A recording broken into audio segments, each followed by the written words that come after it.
slash fact maybe. Yeah. There's going to be 25 heroes between good and the bad Right. to play. So 25 heroes, Oh. 25 heroes. That's what I'm doing Yeah. instead of what you get now, which is 12 you get now. So it's doubled. Yeah. I just want to. Honestly, personally, Yeah. I would like Grievous, mate. Grievous would be good. You know, wielding 4 lightsabers at a time. Hmm. Yeah, he doesn't have the Force, but Grievous, mate, would be a class enemy. Obviously, Yeah. everything they're doing in the trailer, like Luke, Rey, Kylo Ren, Yoda, Maul. There's probably a few others I've missed off, but I think that was a Grievous. really, really, really good concept into the Star Wars series. Having someone with 4 arms with 4 lightsabers, so just twizzing around and like it was just like. Plus, the fact the color as well which got me was like it was a lot more different from the normal colors you see on lightsabers, which is like green, red, blue, just like your standard color. It was just like this like a luminous, like pinky purple color kind of thing. What are you on about? I don't know. Green and blue. How are you, man? No, Sorry. it's the guy. He's in episode 3. He's one of the main bad guys. He's got 4 arms. He's got the sabers. You're on about General Grievous. It's Yeah, green and blue. yeah. Is it? But yeah, it's green and blue. But little do you know though, Robert, that in the episode 3, Revenge of the Sith game, Mm. when it came out on PS2, and you ended up having obviously the battles where you could go one on one against a person with obviously split screen, it'd be multi-screen. But Yeah. if you picked Grievous and say I picked Grievous, the second person who picked Grievous would have red lightsabers, which I thought was pretty fucking amazing. And if you've not seen that, check that out. I thought the concept of that was pretty decent. Yeah, that seems pretty. Yeah, it seems pretty good. That like, thing is, I always found like with the Star Wars games, I used to play the N64 one, which was no, it was a bit like when what that fighter squadron mode that you get on Battlefront. You were like kind of in that mode, but like you were on the rebel side, as I remember, yeah. And you go always like different ships and stuff, and like obviously back then you'd have like a cheat code system, and people used to like put like your little codes in to unlock the better ships and stuff. Speaking of cheat codes though, and obviously differing away from Star Wars for 1 second, Mm. did you ever have the Aliens game on PS1? Was it one of the last games the Mega Drive released, and then released it on PlayStation 1? Because I remember there was one, yeah. I only mention it though because obviously you have the whole cheat code system you was on about then. I Mm. can still remember to this day to put in the cheat code for everything, and it's like I got pink acid boots on, but it's spelt with letters and numbers, and it's fucking immense. You can't Mm. even die. Yeah, so what? It makes the game a bit easier, but at the same time, it's just like, yeah, fuck you, fucking face, fucking fuck, and all this. Yeah. Do you know what I mean? And yeah, fuck you, you fucking alien prick. And then you got acid fucking acid doesn't affect you, but whereas have you ever tried playing that game though, man? Without that cheat code, it's immensely difficult. Especially when you're a fucking 8-year-old kid and you're trying to play this game and you're getting angry as fuck and you're always shouting at you. It's like, it's not you, it's the game, you're the one controlling it, blah blah blah. Do you know what I mean? And I don't know about you, but when your mum used to say that to you, you think, shut up, fuck off. Mm. Mm. Because you know, in a way, you know she's right, but at the same time, there's probably a skill level put in there at some point. Oh. And it's like when you go on a game and fucking, you know, and you say you do it on normal, and you get killed a few times, and you get that one little lucky break, and I think at one point there's a little thing to say, you know what, let's just let him have it, why not? Mm. I don't know, maybe I'm just reading too much into it, but there's always that one bit, isn't there? Yeah. There's always that like one little credit code. That's the thing. Like the weird thing is when like one game I think, to be honest, one game I don't know what it is. It's just one of those childhood games that you always remember. I used to always love playing GoldenEye. It's just one of those games I just used to love playing. It's like, even if I played it now, you know what I mean? I'll play it over and over again. But I think, to be honest, I would love to see like a proper up to date one. I know they've done an up to date one before with the Half-Life 2 stuff. No, the GoldenEye Source one Yeah. and stuff. But I want to see To like a be honest, proper one, like from the old developers. They did do one for 360, but like obviously they didn't have the licensing because Nintendo still had the licensing for GoldenEye, or that version of GoldenEye, and they weren't going to give it up. obviously, the hype with Crash Bandicoot recently, and obviously it doing very well and all that. I'm not too. No, I'm not saying I'm not keen on Crash Bandicoot. I don't mind Crash Bandicoot, but it's not enough for me to jump out and go, oh yeah, buy it.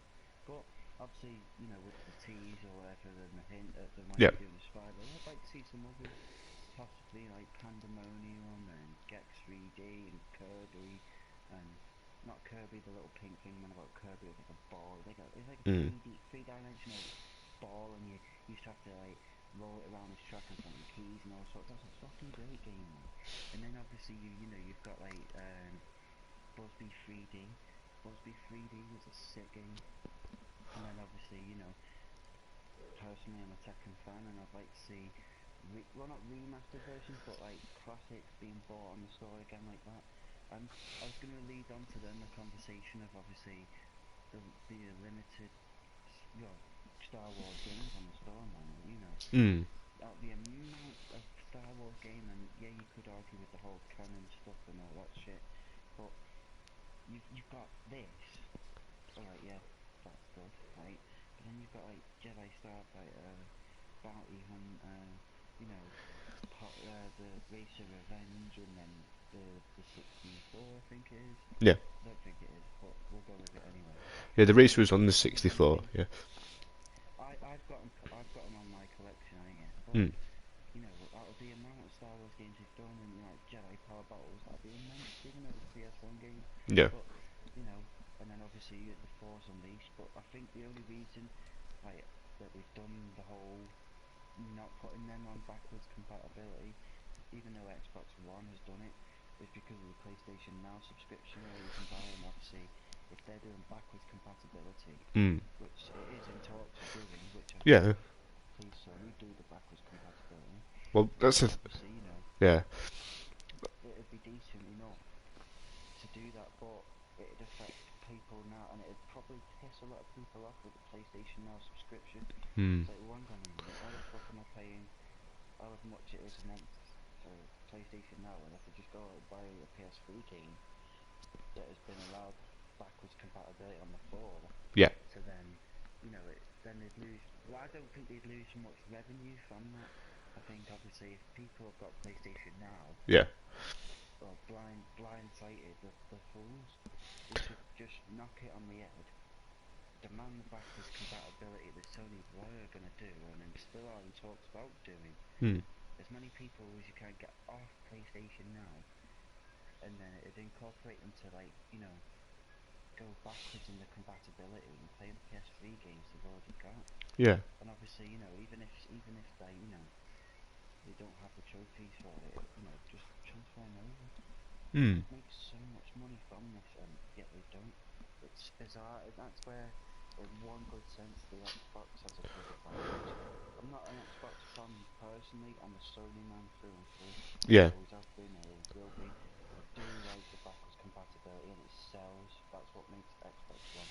Is the fact that obviously, even the 360 did it with Xbox games. Yeah. They did it. But Well, obviously, only did it for a limited amount of games. I know that only because, um, it's yeah, only best sellers, isn't yeah, it, or high ranked top games. mm, And if you think about obviously the amount of games that they could go back and put on, they could put both Force Unleashed and stuff like that, and God of War, man. You know what I mean? They could do so much, and yet they're just keeping it on the Now PlayStation Now subscription, which I think it's wrong in terms of, yeah, if you wanted to play a game again, you'd have to do that. Yeah. If you got rid of MP3 or you didn't have one to begin with, then you know you could easily pick up these games though. Do you know what I mean? Where they were that good and like like even though Skyrim's been remastered and whatnot, Mm. you know, but you could still get that game. Obviously, if it's been backwards compatible to begin with, and throw it on the format, and they'd still make the money from obviously wherever they've got it. Like, so say for example CEX or any trading centre you've got around your areas, Yeah. and you know that yeah, prosper the company that sells the pre-owned games. It prospers slowly, so much in terms of saving on development costs for remasters. Even though I'm in favour of remasters, or like remasters, don't get me wrong, but obviously you'd want to feel that you haven't just bought a game to play on one system. Like the PS2 had it right from the beginning. Oh yeah, yeah, definitely with the PS1 compatibility, because with that as well, they even implemented the launch of DVD as well, because that was around about the time that like the DVD player was coming into like homes and like businesses and stuff like that, just to obviously help them along and stuff. And the thing is with the um, PS2, there was implemented for it to be one of the first consoles to go online, because obviously they were competing with the Xbox, Well, with they did Xbox Live as well. do it, but it didn't take off very well. Yeah. Uh, And obviously then as well, you had this thing. Well, I had this thing, and I don't know about anyone else or you, Rob, but me personally, I had a thing that plugged into the USB port at the front of the PS2 and the brick one, yeah. and it was like obviously it attached to the back and it allowed you to play copy games. Don't know if that was legal. It was the only thing. I Mm. acquired it or at a market somewhere in Wales. I think it might have been Mould Market. Didn't think it was gonna work. I just thought, screw it, it's worth a shot. Why not? Got it home, whipped in a copy game, and bang! That was without shipping it or anything like that. It was Yeah. just full of new software, and I thought that was the best £10 I ever spent in my life. But even back in the day with PS1s, obviously, you've got the whole trick of yeah, blah blah blah. But when I was a kid, mate, I used to just make so much money by going into Blockbuster, renting a game, copying that game so much because it was only a compact disc, Mm. like a regular CD that you listen to music on now. Well, not so much now, obviously, because you've got MP3 and Spotify and all that. But people still do buy CDs. Mm. But what I mean is like it was just literally was a compact disc, and then you just copy it, multiply it, put it on what 25, 35 discs, Yeah. and you'd easily make your $5. You'd sell your games for what 250 or 3 for 5 or something like that, mate. And honestly, you just take that game back next day and say, I don't want it. You know what I mean? Yeah. And you never ever got a bit. It was just profit. They let your full game. It wasn't a demo. It wasn't a block or anything. So no. Yeah. Although I have finished my cig now, if you're ready to go. Yeah. Yeah. Well, for it, I'm just gonna nip the loo, and I'll be with you guys who are watching in at the moment, and Mr. Danny Geoghegan. Yeah, that'll be me. Sure, Anthony Daniel. I'll be with you in a second. Um, so I'll leave you in the good hands of Daniel and let him explain about things which are coming up later on this year and next year that you could all look forward to as well.